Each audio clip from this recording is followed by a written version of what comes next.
राधे। जय श्री कृष्ण। अधिक मास मातम में 27वां अध्याय। श्री नारायण जी बोले, हे नारद जी, इस प्रकार वाल्मीकि मुनि ने कहकर चुप होने का दृढ़ धन्यवाद राजा ने उसको नमस्कार किया। फिर भक्ति पूर्वक अपनी स्त्री सहित मुनि का पूजन किया। पूजा को अंगीकार कर मुनि आशीर्वाद देते हुए बोले, हे राजन, तेरा कल्याण हो। अब मैं पाप नाशिनी सरयू नदी को संध्या करने के लिए जा रहा हूँ। इस समय सायाल हो गया है। ऐसा कह वाल्मीकि मुनि तत्काल चले गए। राजा दूर तक वाल्मीकि जी को पहुंचाकर अपने महल को लौट आया और अपनी गुण सुंदरी रानी से बोला, हे सुंदरी, राग देश लोभ मोह मद मात्सर्य इन शत्रुओं से भरे हुए गंधर्व रूपी नगर के समान इस आसार संसार में मनुष्य को क्या सुख है। कीड़ा विष्ठा तथा राग नाम धारी और वात पित्त कफ से युक्त मल्लम मूत्र रक्त से व्याप्त इस देह से क्या मोह है। हे प्रिय, मैं इस क्षण भंगुर शरीर से दूर पदार्थ की प्राप्ति के लिए पुरुषोत्तम का स्मरण करने वन को जाता हूँ। यह सुनकर पतिव्रता गुण सुंदरी विनम्र से विनम्रता पूर्वक दुखित हो हाथ जोड़कर अपने पति से बोल दी, हे भूपति, मैं भी आपके साथ चलूंगी, क्योंकि पतिव्रता स्त्रियों के तो पति ही देवता हैं। जो स्त्री पति के चले जाने पर पुत्र के पास रहती है, वह पुत्र वधू के अधीन हो पराये घर में कुतिया की भांति लालन और फटकार आदि सहते हुए रहती है। पिता, भाई और पुत्र सभी थोड़ा ही साथ देते हैं, परंतु सब कुछ वस्तु देने वाला एकमात्र पति ही होता है। तो फिर ऐसे पतिव्रता के साथ कौन सी स्त्री न जाएगी।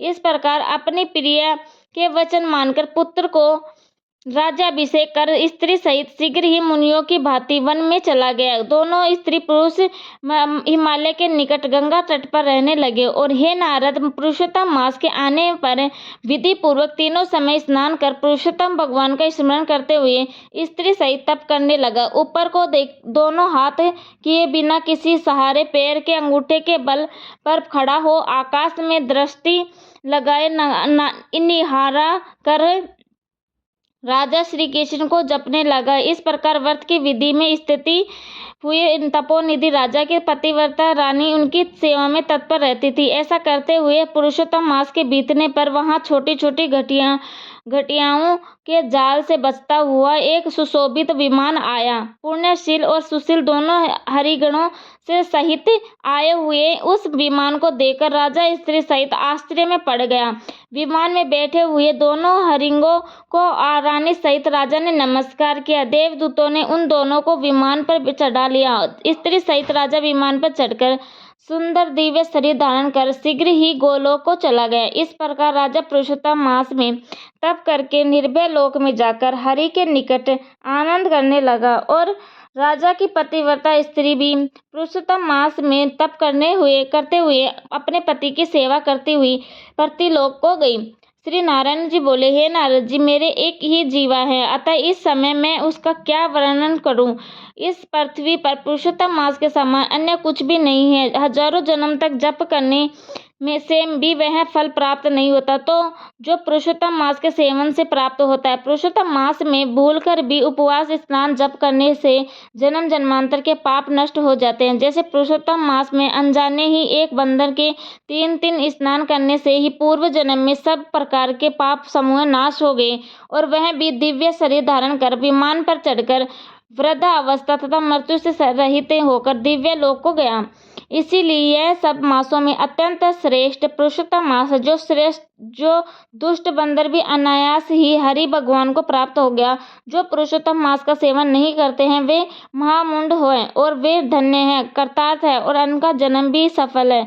जो स्नान दान जप उपवास आदि करते हैं, नारद जी बोले, वेद में संपूर्ण अर्थों का साधन मनुष्य जन्म कहा गया है, परंतु बंदर भी अनजाने बंधन से मुक्त हो गया है। यह आश्चर्य की बात है कि हे तपोनिधि, सब लोगों के हित के लिए यह कथा भी मुझसे कहो कि उस बंदर ने 3 रात्रि कहाँ स्नान किया, वह बंदर कौन था, क्या खाता था, वह उत्पन्न हुआ और कहाँ रहता था, उसको किस कारण से पुरुषोत्तम मास में ऐसा श्रेष्ठ फल प्राप्त हुआ, यह मुझसे सुनने की जिज्ञासा है। अतः विस्तार पूर्वक कहो, क्योंकि मुझे आपसे मुख से कथा रूपी अमृत सुनते सुनते तृप्ति नहीं होती। इस श्री नारायण जी बोले, केरल देश में कोई ब्राह्मण मधुमक्खियों की तरह नित्य प्रति धन इकट्ठा करने में लगा रहता था। वह बड़ा लालची और कंजूस ब्राह्मण था।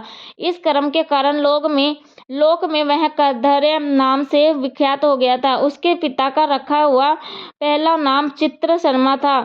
उसने श्रेष्ठ अन्न और वस्त्रों को भी कभी नहीं भोगा। उस दुर्बुद्धि ने ना कभी हवन किया, ना कभी पितरों को श्राद्ध किया, अपनी ख्याति के लिए भी कुछ नहीं किया, स्त्री पुत्र आदि का भी पालन नहीं किया।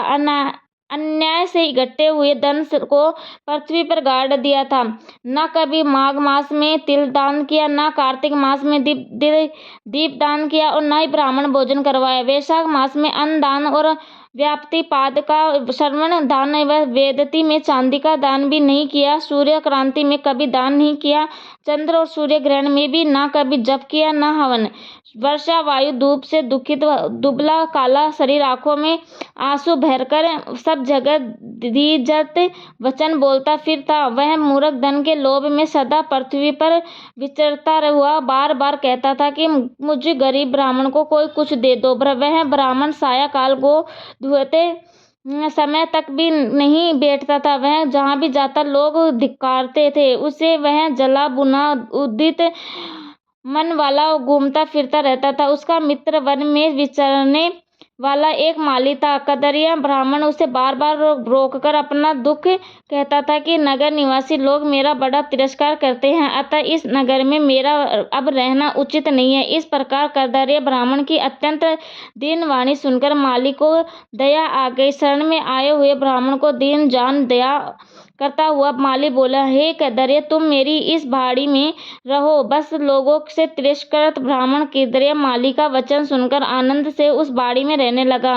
नित्य उस माली के साथ रहकर उसकी दुर्बुद्धि मरत तृष्णा जैसी हो गई। वह सोचने लगा, इस पवित्र भारत खंड में देवताओं को भी दुर्लभ ऐसा मनुष्य देह प्राप्त हुआ जो धन के लोभ में फंसकर मैंने कुछ भी नहीं किया, व्यर्थ ही जन्म खोया, और जो मैंने बहुत दिन तक इकट्ठा किया वह सब दूसरों को हो गया। इस समय मैं पराधीन होकर काल के पास में बंधा हुआ यह क्या कर सकता हूँ। मनुष्य जन्म प्राप्त करके कुछ भी शुभ कार्य नहीं किया, ना दान, ना हवन, ना जप किया, ना माघ मास में मकर के शुक्र में गंगा स्नान किया, ना पुरुषोत्तम मास के अंत में 3 दिन तक उपवास किया, ना कार्तिक मास में तारा गणों के रहते समय प्रातः काल स्नान किया। मैंने पुरुषार्थ देने वाला मनुष्य शरीर भी खा पीकर पुष्ट नहीं किया। आश्चर्य है कि मेरा इकट्ठा किया हुआ धन पृथ्वी में ही गड़ा हुआ रह गया। मुझे दुष्ट बुद्धि के जीवन पर्यंत जीवों को कष्ट दिया।